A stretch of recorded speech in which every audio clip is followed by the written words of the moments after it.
அன்பு சொந்தங்களுக்கு திருக்குறள் வணக்கம். இன்னைக்கு குறளுக்குள்ள போறதுக்கு முன்னாடி சிலவற்றை நாம இங்க பார்க்கலாங்க. அதாவது துறவரவியலில் 30வது அதிகாரம் வாய்மை பார்த்தாயிற்று.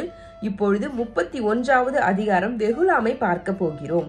எதற்காக இந்த அதிகாரத்தை வாய்மையின் பின் வைக்கப்பட்டது என்று ஒரு கேள்வி எழுகிறது. பொய் சொல்லி ஒருவன் துன்பப்படுத்துகிறான். பொய் சொன்னால் நமக்கு கோபம் வரும். அந்த கோபத்தை விலக்க வேண்டும் என்பதற்காக வாய்மையின் பின் வெகுளாமை வைக்கப்பட்டது. கோபம் செல்லக்கூடிய இடம், செல்லா இடம் என்று 2 இருக்கும். செல்லும் இடத்தில் கோபத்தை அடக்கி ஆள வேண்டும். அப்பொழுதுதான் சினம் காப்பான் என்று குறிப்பிடுகிறார். செல்லாத இடம் என்று ஒன்று இருக்கும். அதாவது உயர்ந்த அதிகாரியின் முன் நம்முடைய கோபத்தை காட்ட முடியாது. அந்த இடத்தில் நான் கோபத்தை அடக்கிவிட்டேன் என்று சொன்னால் அது பொய் கூறுவது ஆகும் என்று குறிப்பிடுகிறார். இன்று நாம் பார்க்க வேண்டிய குறள் எண் 301. செல்லிடத்து காப்பான் சினம் காப்பான், அல்லிடத்து காக்கின் என் காவா காலேன். சினம் பலிக்கும் இடத்தில் சினத்தை காப்பதே சினம் காப்பது ஆகும். செல்லாத இடத்தில் சினத்தை காத்தால் என்ன, காக்காவிட்டால் என்ன என்பதே இதன் பொருளாகும். இந்த குறளில் எதை கூறப்போகிறார் என்று பார்க்கலாம். அதாவது முந்தைய குறளில் செல்லிடம் செல்லா இடம் என்று 2 இருக்கும். செல்லிடத்தில் சினத்தை காப்பவன் சினம் காப்பான் என்று குறிப்பிட்டார். செல்லா இடத்து சினத்தை காத்தால் என்ன, காக்கா விட்டால் என்ன என்று குறிப்பிட்டார். இதனை நாம் தவறாக புரிந்து கொண்டு செல்லா இடத்து, அதாவது ஒரு பலசாலியை அடித்து விட்டு நாம் குதர்க்கமாக கூறுவோம் அடித்து விட்டேன் என்று. இப்படி சொல்லுவோம் என்று எண்ணி இந்த குறளில் எதை கூறப்போகிறார் என்று பார்க்கலாம். 2 இடத்திலேயும் சினத்தை காக்க வேண்டும் என்று குறிப்பிடுகிறார். செல்லும் இடத்து சினத்தை காக்க வேண்டும், செல்லா இடத்தும் சினத்தை காக்க வேண்டும் என்று குறிப்பிடுகிறார். இன்று நாம் பார்க்க வேண்டிய குறள் எண் 302. செல்லா இடத்து சினம் தீது, செல்லிடத்தும் இல் அதனின் தீய பிற. வலியோரிடத்தில் சினம் கொண்டால் கேடு விளையும். மெலியோரிடத்தில் சினம் கொள்வது அதைவிட பெரிய கேடு வேறு ஒன்றும் இல்லை என்பதே இதன் பொருளாகும். இந்த குறளில் எதை கூறப்போகிறார் என்று பார்க்கலாம்.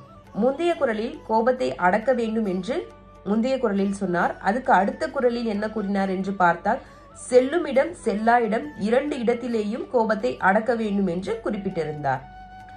இந்த இடத்தில் எவரிடத்திலேயும் கோபத்தை கொல்லக்கூடாது என்று குறிப்பிடுகிறார். அதாவது கோபத்தை விட்டுவிடு என்று கூறவில்லை, கோபத்தை மறந்துவிடு என்று குறிப்பிடுகிறார்.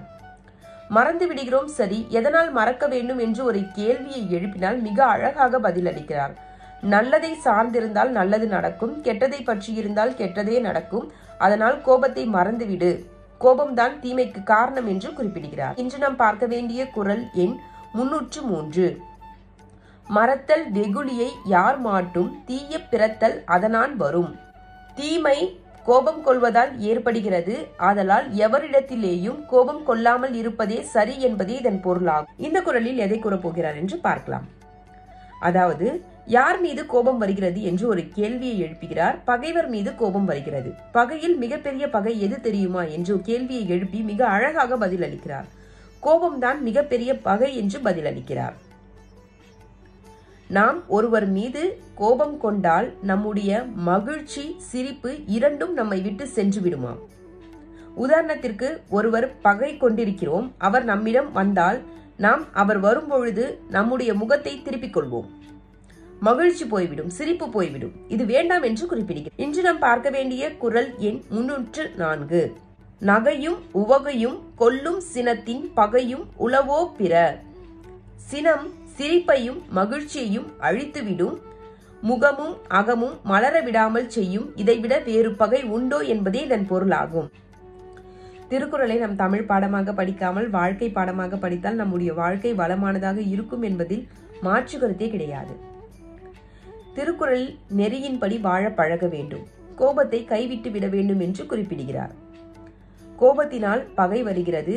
பகை நன்மையையும் தீமையாக மாற்றிவிடுகிறது.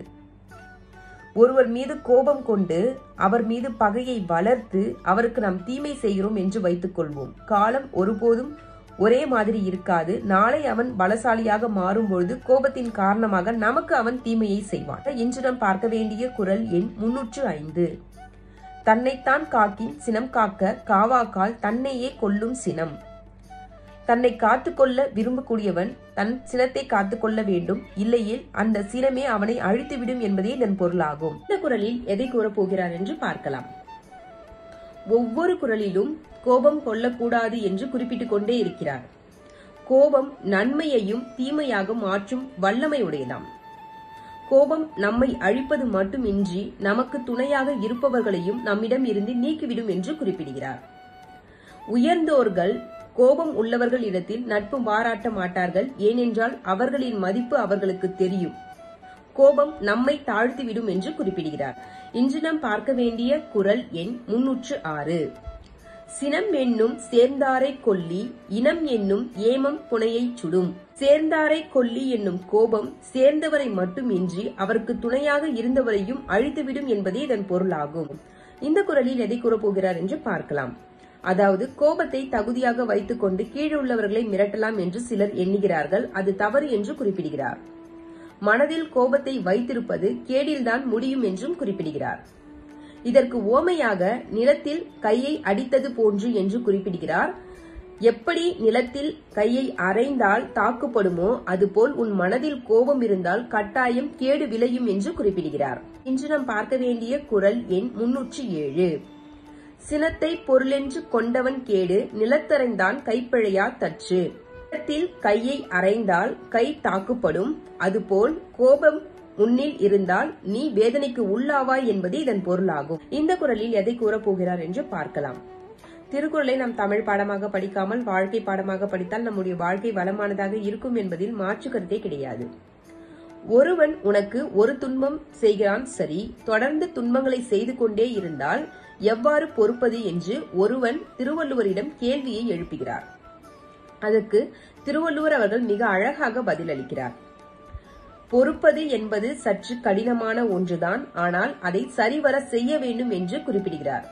கோபம் கொள்ளக்கூடாது என்று வலியுறுத்துகிறார்.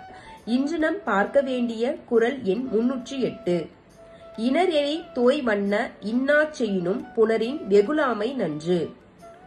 தீயினால் சுட்டெரிப்பது போன்று ஒருவர் துன்பம் உனக்கு தந்தாலும் கூட அவர் அதை வருந்தி நட்பு கொள்ள வரும்பொழுது சினம் கொள்ளாமல் இருப்பது நலம் என்பதே இதன் பொருளாகும். கோபத்தை விட்டுவிடுவதால் ஏற்படும் நன்மையை பற்றி கூறப்போகிறார். அருள் வந்துவிட்டால் இருள் விலகிவிடும். அருள் என்பது ஒளி, கோபம் என்பது பகை. கோபம் பகையை வளர்க்கும், நன்மையையும் தீமையாக மாற்றிவிடும் என்று குறிப்பிடுகிறார். ஆதலால் கோபத்தை கைவிட்டு விட வேண்டும் என்று ஒவ்வொரு குறளிலும் வலியுறுத்தி கொண்டே இருக்கிறார் திருவள்ளுவர் அவர்கள். இம்மை மறுமை வீடு என்பது வேறு, ஆனால் இம்மை பயன் மறுமை பயன் வீடு பயன் அடைவதற்கு கோபத்தை விட்டால் கட்டாயம் கிடைத்தே தீரும் என்று குறிப்பிடுகிறார். இன்று நாம் பார்க்க வேண்டிய குறள் எண் 309. உள்ளியதெல்லாம் உடனெய்தும் உள்ளத்தான் உள்ளான் வெகுளி எனின். சினத்தை உள்ளத்தில் நினையாதவாறு இருந்தால் நினைத்தது எல்லாம் பெற முடியும் என்பது இதன் பொருளாகும். இந்த குறளில் எதை கூறப்போகிறார் என்று பார்க்கலாம். திருக்குறளை நாம் தமிழ் பாடமாக படிக்காமல் வாழ்க்கை பாடமாக படித்தால் நம்முடைய வாழ்க்கை வளமானதாக இருக்கும் என்பதில் மாற்று கருத்தே கிடையாது. தெள்ளிய மொழியின் செம்மை தெவிட்டாத இனிய நூலாம் திருக்குறள், அள்ளி பருகி பார்த்தால் 1000 மகிமைகள் உண்டு. திருவள்ளுவர் சில குறள்களில் மனிதனை அவமரியாதை செய்வார், செத்த பிணத்திற்கு சமம் என்று இந்த குறளில் அதைதான் செய்கிறார். கடும் கோபம் உள்ளவனை செத்த பிணத்திற்கு சமம் என்று குறிப்பிடுகிறார். துறவின் நோக்கம் ஞானம் பெறுவது. உடம்பில் உயிர் இருந்தும் கடும் கோபம் உள்ளவனாக இருந்தால் ஞானம் பெற முடியாது. ஞானம் பெற முடியாதவனை செத்த பிணத்திற்கு சமம் என்று குறிப்பிடுகிறார். இன்று நாம் பார்க்க வேண்டிய குறள் எண் 310. இறந்தார் இறந்தார் அணைய சினத்தை, துறந்தார் துறந்தார் துணை. சினத்தை கடுமையாக கொண்டவன் செத்ததற்கு சமமாவான். சினத்தை அறவே துறந்தவன் தூய்மையான துறவிக்கு சமமாவான் என்பதே இதன் பொருளாகும். நாளை சந்திப்போம். நன்றி, வணக்கம்.